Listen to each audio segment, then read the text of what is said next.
कि वो जिस मुज़ाकराती अमल के लिए बड़े बेताब थे उसको भी भाड़ में झोंकने के लिए तैयार हैं, सिर्फ 5 दिन मजीद इंतज़ार नहीं कर सकते। मुझे इसकी लॉजिक समझ नहीं आई।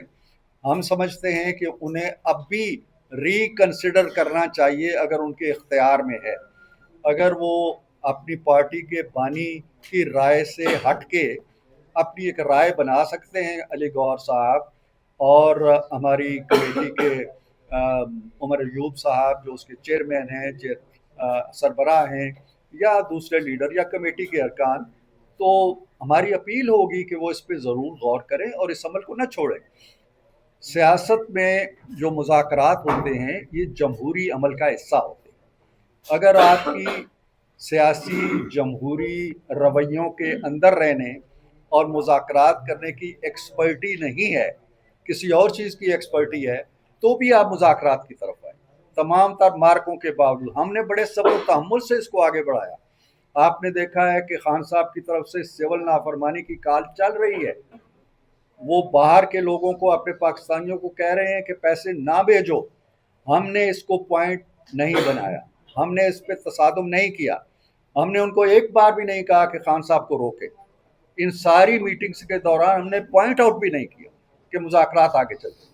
फिर खान साहब का एक ट्वीट आता है और हमारे वज़ीर आज़म को वो गाली देते हैं मुंह भर के बहुत बड़ी, और कहते हैं कि ये फलां का अर्दली है और फलां का है। हमने उस पर भी कोई एहतजाज नहीं किया। इनसे पूछिएगा, कोई प्रोटेस्ट हमारा उन मुज़ाकरात के अंदर भी नहीं हमने किया। हमने कहा कि ये मुलाकात चलनी चाहिए।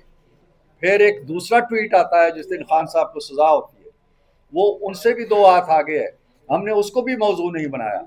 बाहर तकरीरें हो रही हैं, हम बड़े स्वभाव के साथ सुलझे हुए तरीके से, महज़्ज़ब तरीके से अपनी राह पे चलते रहे। अगर हम चाहते, अगर हमारी तरफ से, हमारे किसी लीडर की तरफ से वो ट्वीट आए होते तो हमारी तिक्का बोटी हो जाती, उसी दिन मुज़ाकरात ख़त्म हो जाते।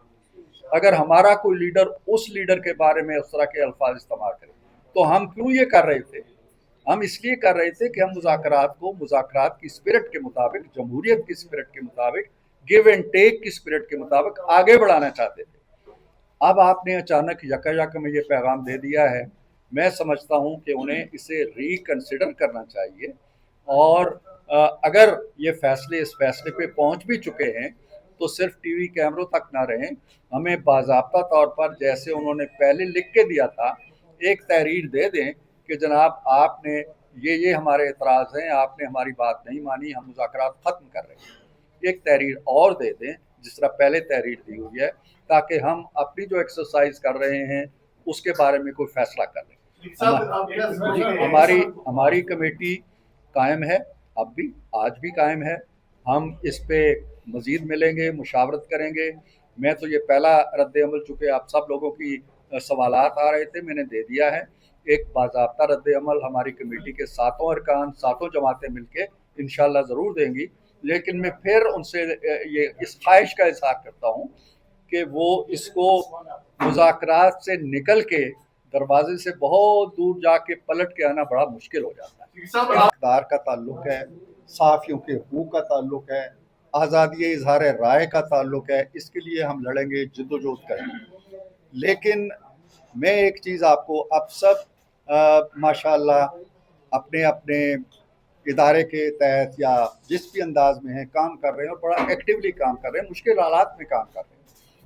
आप जानते हैं कि अगर क्रिकेट के जो खिलाड़ी हैं वो एक आदाब के तहत खेलते हैं। एक क्रिकेट का मैदान है, विकेटें लगी हैं, बॉलिंग है, पिच इतनी होनी चाहिए, चौका ये होता है, छक्का ये होता है, एक गेम है।